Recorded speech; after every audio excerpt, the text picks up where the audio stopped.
दाभोलकर हत्या प्रकरणी आता शुक्रवारी निर्णय येणार आहे। तब्बल 10 वर्षांनंतर हा आता निर्णय लागणार आहे।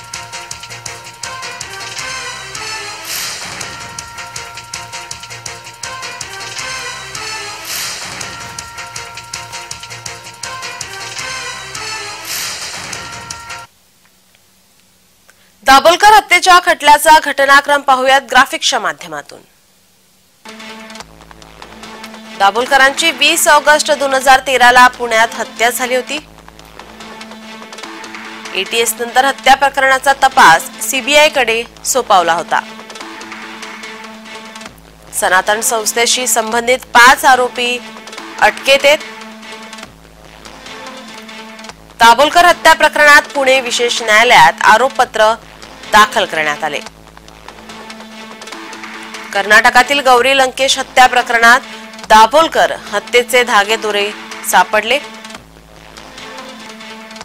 हत्येनंतर 8 वर्षांनी 2021 साली खटल्याच्या कामकाजास सुरुवात झाली।